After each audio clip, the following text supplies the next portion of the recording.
Good morning, Vechain family. It's Satoshi Boomin coming at you with another video. Guys, if you have not already, go ahead down below and smash that subscribe button. Hit the like button. Hit the notification bell so you never ever miss a Vechain video. Let's get right into it today, guys. Don't have a long video today. We're just getting right through the news. Let's go. Looking at the one-day chart. Not really much to talk about. Nothing really too exciting. We had a little bit of a dip yesterday, but we managed to retrace, and we are up 1.8% on the day, down 1.3% on the week, and down 2.8% on the 14-day chart.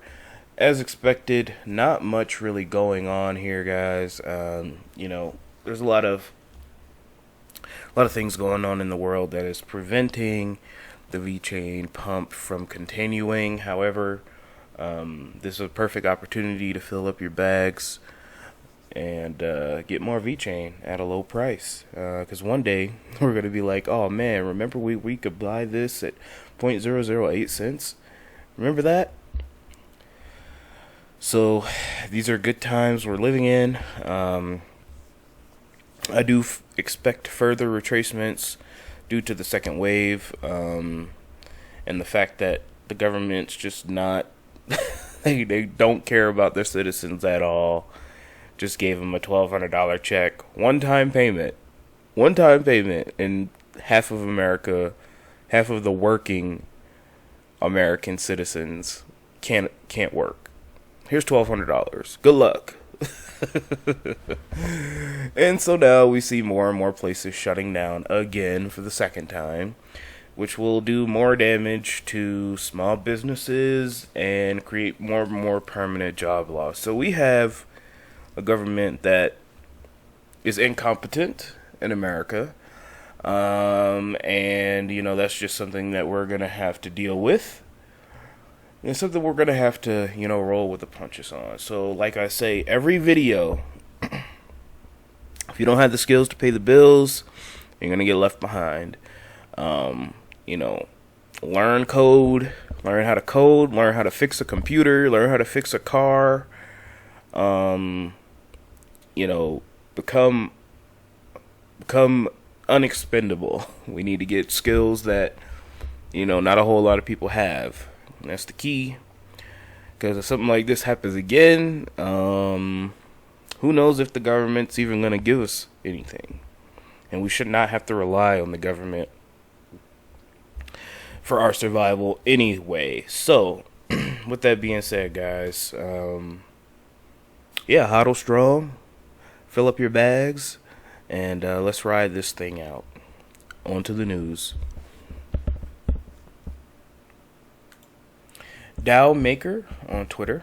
Give this person a follow. CoinGecko monthly trending wrap up. Top 15 most trending assets in June. And would you look at that? Vechain is number 6. First we have DMM governance. I have no idea what that token is.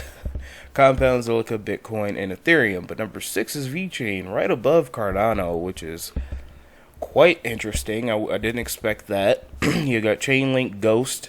I heard Ghost is a scam. I don't know what Ghost is. XRP, RSR, Tron, Unibright, Digibyte, and Dogecoin at 15. People still buy Dogecoin for some reason. That's a little bit odd, but hey, different strokes for different folks. People buy Bitcoin SV, so it doesn't surprise me one bit. But it's nice to see that Vechain is top 6. That shows that the Vechain army is strong. And that's what you want to see in a coin that's speculative, guys. People are wondering, how do you find, 100x coins, 10x altcoins? Well, look at the community behind them. Do they have a large community?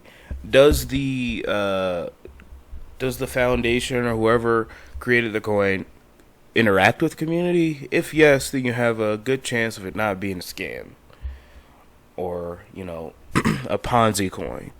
So it's good to see Vechain community going strong. It's good to see Vechain community repping Vechain, and we made it to the top 6 on CoinGecko.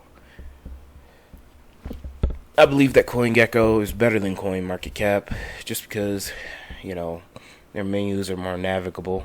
But, hey, this is all good news. It's all bullish news for the future. I can't believe I missed this, guys. Yesterday was the mainnet second year anniversary, and I totally just brain farted on it.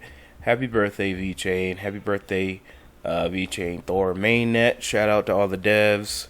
Shout out to Suddy Lou. Shout out to Kevin Fing. Shout out to all the boys at Vechain headquarters and around the world.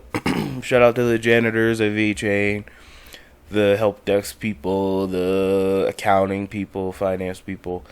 Y'all the real ones. Keep it up. Keep the blockchain running. Show the devs some love if they post something. You know, I like to showcase it here because without the devs, you know, we would be nothing. We would just be a idea. So shout out to the devs and shout out to Vechain Thor mainnet. Happy birthday. Guys, we were speeding along here. Not much news today on Vechain. There was a lot of Coinbase speculation. But again, guys, like I said, Coinbase is not going to list Vechain. Alright? They're going to list some other coin that we had no idea about. It's going to be called Tomato Coin Plus or something. And everybody's going to be like, what? What the heck is this? So, no new news on Coinbase, no new news on any other partnerships. But let's take a look at this.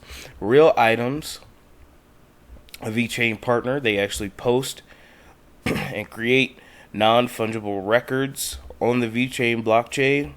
A non-fungible record is kind of the same thing as a non-fungible token. If you don't know what a non-fungible token is, that's basically an item that you receive on the blockchain and it is yours. It is not centralized. It is your item. So, for example, I did a showcase on Engine Coin during my live stream. If you have not checked out the live stream, go down below. Check out the live stream. Engine Coin sells. They have a marketplace where they sell non-fungible tokens. So, if somebody creates an item that you like, a collectible that you like, you can purchase it. And it is yours. You could keep it, you could purchase it, you could sell it, you could trade it. It is yours. It is verified on the blockchain. So, for example, let's take a look at gaming today. You know, if you play NBA 2K20 and you buy some VC, you can only use that VC on that game, and that VC is technically not yours, quote unquote. You can't see me using my fingers, but with non-fungible tokens, that VC or whatever is yours. You can sell it as you wish, you can trade it as you wish, and hopefully in the future gaming, you could carry over those tokens from the developer to developer and game to game. So that's what a non-fungible token is. These people here at Real Items, they focus on non-fungible records, which is pretty much the same thing, but their items have nothing to do with tokens. They're items. So let's go ahead and take a look at the short video that they had posted. I thought it was really, really cool. It's only about 1 minute and 30 seconds, so bear with it. And yeah, this is just going into more detail about what they're doing and what they're about. Join Penrose Partners and Real Items for a free digital workshop on using blockchain to relieve some of the problems of international manufacturing and global supply chains related to commerce, traceability and trust. The COVID-19 pandemic has increased these strains to distribution channels, exposing new vulnerabilities and inefficiencies. RealItems.io provides a single source of truth for brands, consumers and regulators for authenticity, which you can verify with a smartphone. Their application suite is used for cross-border commerce, and since COVID, they have focused on verifying PPE. They have successfully onboarded the largest microfiber manufacturer in China over the course of a few hours and imported to the United States shortly after. We have established a new standard for verifiable trust between all stakeholders in the supply chain.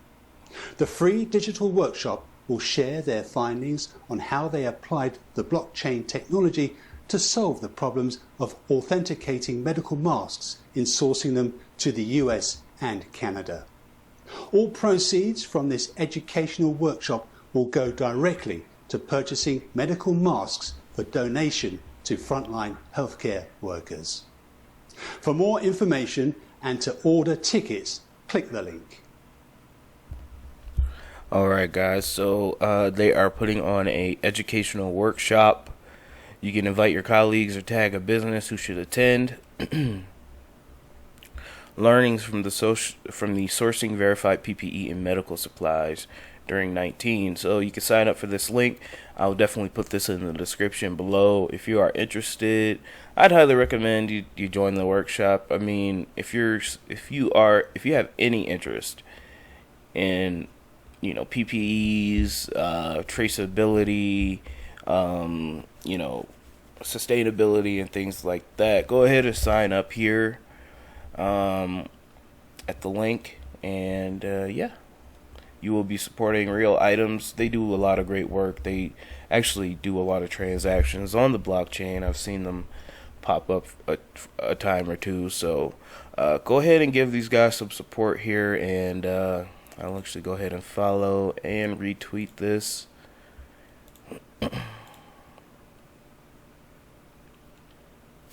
So yeah, Real Items Educational Workshop. Go ahead and sign up for it if you're interested. Alright guys, we have the last news story of the day here. Very short video. I apologize about that, but duty calls. Beijing wants to use blockchain for citywide governance. Now, why hasn't America done this yet? I mean, we've have multiple countries, cities, municipalities all joining a blockchain. Okay, they're going to be completely blockchain based. We got the San Marino partnership with Vechain. They're going to be 100% blockchain based. We've got Acoin and Acon. They're running on the Stellar platform. Apart in Africa, they're trying to build a city built 100% on blockchain and digital payments. And we have other municipalities and governments. Now, Beijing wants to use blockchain for city-wide governance. Social credit, real estate, and finance are among the many areas in which Beijing's government has promised a blockchain revamp. Why don't we have that for New York? Why don't we have that for some of the poorer communities in America, like the Rust Belt, Iowa, some places in Kansas? I know Wyoming is doing great work, but nowhere in America do we have a fully standardized blockchain network where it's 100% contactless payment. Heck, even in some of these liberal states, something like a carbon credit would be amazing. In places like California, Colorado, Rhode Island, New York, a carbon credit system would be amazing. We need Trump to get in on this now. We need the governments, the local governments, to get in on this, because China is smacking us around and taking our lunch money right now, and it's embarrassing. Beijing's local government on Tuesday released a 2-year plan at making the city's global hub for blockchain development and integrate its technology into operations, from real estate to social credit. Why it matters: Beijing is one of the handful of cities that has adopted blockchain. Nevertheless, the technology has made Chinese officials uneasy. No, it hasn't. And cryptocurrencies have been completely banned since 2017, banned to be lifted soon. I agree. I believe. With China's capital actively trying to spur blockchain development and action, other cities are likely to follow suit. The plan could lead to unprecedented example of deploying blockchain and governing millions of people. The government plans to set up a fund dedicated to blockchain, as well as a talent training system. We need something like that in America. We need a Fintech talent training system, but we don't have that. Okay, whatever. I'm not gonna get into a rant.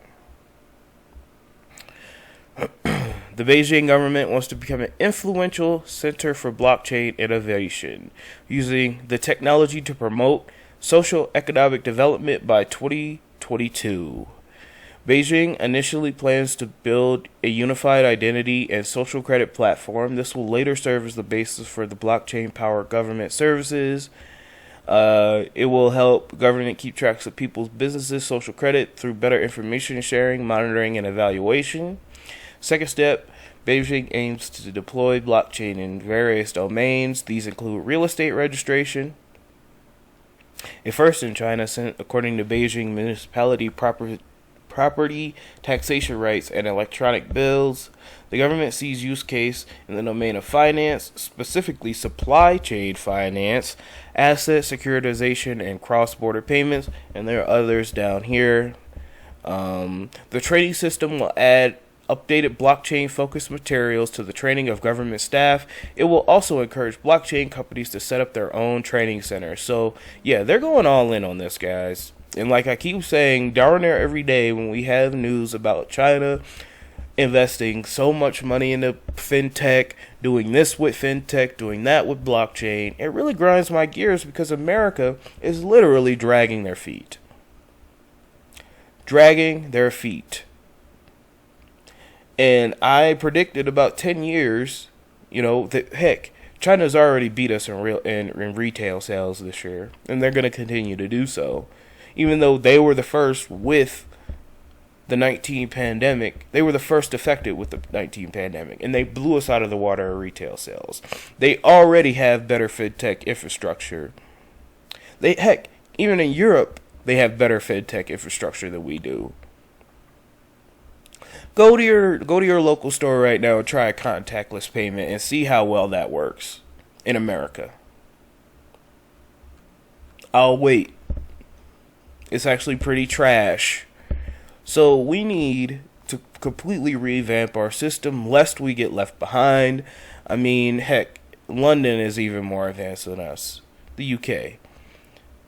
Europe in general, certain parts of Europe in general are more advanced than us. I mean, we still use cash in some places here. It's ridiculous. So, China's taking our lunch money once again, stealing our intellectual property, and, beating us in fintech. So, unless we do something about it, we're going to be number 2 soon. And we can't have that.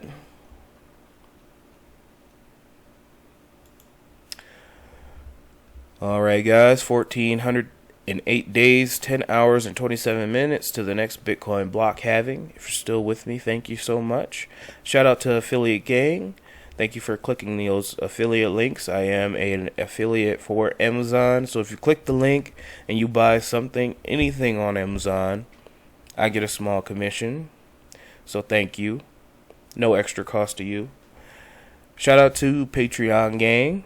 You're you're helping me be one step closer to not being in wage slavery anymore. So I really appreciate you guys. And this has been an amazing experience for me. I wake up so excited every day to bring these Vechain videos to you. Shelly will be released soon, and that is super exciting. So let's move on to the markets without further delay. Looking at the market today, it is as expected, kind of dull. Actually, very dull. Nothing much going on here, guys. I don't expect anything to really happen with this. And LEO token still keeps going up, even though it's supposed to be a stablecoin. Whatever. So, yeah, there's not much going up. Let's see what's pumping. Synthetics Network token. I could have bought that at 50 cents. I'm kicking myself in the rear end for not buying. Verge. Okay, Nexo. Nothing much going on here. Let's take a look at dumps. Quaint, Celsius Network, and Zilliqa. Yep. So, guys, it's looking to be a very kind of meh, boring day when it comes to the crypto markets. That's to be expected. I think people are just waiting for more and more news about the second wave. Again, I expect further dips, but that's okay. I'm still going to be dollar cost averaging into my cryptos. I'm not going to hold you this much longer, guys. Don't let your memes be dreams. Have a wonderful, wonderful Wednesday, and I will talk to you tomorrow.